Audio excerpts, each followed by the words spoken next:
कैसे हो दोस्तों। मैं मोहम्मद नईम शेख। तो मैं बताना चाहता हूँ कि मेरी नज़रों से संडे टाइम्स ऑफ इंडिया का एक आर्टिकल गुजरा डेटेड 11 अगस्त 2024 और पेज नंबर 2 पे एक आर्टिकल आया था जो ये है, जो आपकी स्क्रीन पे भी है, जिसमें लिखा गया है कि अजीत दादा Mahayuti win will bring funds. तो अजीत पवार जो कि महाराष्ट्र स्टेट के डिप्टी चीफ मिनिस्टर भी है, फाइनेंस मिनिस्टर भी है, तो वो महाराष्ट्र के सिटीजन से रिक्वेस्ट कर रहे हैं कि आप आने वाले असेंबली इलेक्शन में महायुति को वोट दो। अब वो वोट क्यों मांग रहे हैं? वो कह रहे हैं कि आपने महायुति को वोट दिए तो जैसे जेडीयू, जनता दल यूनाइटेड, जिस तरीके से वो लोग और टीडीपी एनडीए का हिस्सा बन के सेंटर से जो जो बेनिफिट ले रहे हैं, उसी तरीके से हम, अगर आप लोग महायुति को वोट देंगे और महायुति जीत जाएंगे तो ये सेंटर से फैच करेंगे, फंड भी लाएंगे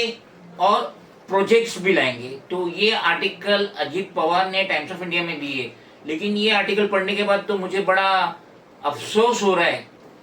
अजीत दादा पवार की मेंटेलिटी पे मुझे अफसोस हो रहा है कि वो रिक्वेस्ट किस लिए करें कि आप अगर हमें वोट देंगे तो हम सेंटर से फैच करेंगे फंड, प्रोजेक्ट्स महाराष्ट्र के लिए, जैसा कि जेडीयू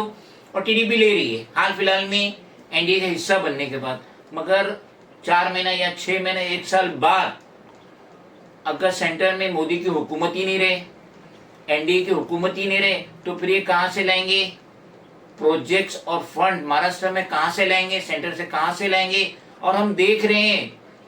नित नए दिन नरेंद्र मोदी के लिए बहुत ही बुरे साबित हो रहे हैं। हाल फिलहाल में वो मुस्लिम वक्फ बोर्ड का जो बिल पास करना चाहते थे वो नहीं कर पाए और ज्वाइंट पार्लियामेंट्री कमेटी को, जेपीसी को फॉरवर्ड हो गया, जो वहां पेंडिंग में पड़ा रहेगा। तो अजीत दादा पवार अपनी काबिलियत, अपने काम जो पिछले 2 सालों से वो महाराष्ट्र में कर रहे, वो गिनवाने की जगह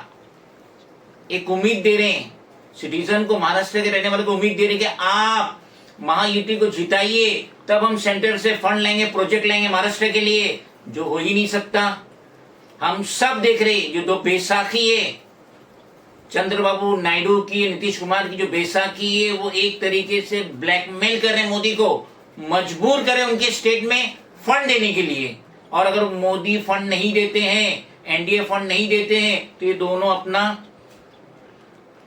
खींच लेंगे, सपोर्ट खींच लेंगे, जिसकी वजह से मोदी और एनडीए की सरकार सेंटर में गिर जाएंगी। तो अजीत दादा पवार को ये कहना चाहिए था कि देखिए आप लोगों ने हमें जो मौका दिया और हमने ये 2 सालों में इतने अच्छे अच्छे काम किए, जिसकी बेसिस पे हमें वोट दीजिए, ये ना कहते हुए उम्मीद जगा रहे हैं कि आप हमें वोट दीजिए असेंबली में आने वाले इलेक्शन में, तब हम जाके वहां से प्रोजेक्ट लाएंगे, फंड लाएंगे, जो कतई हो नहीं सकता।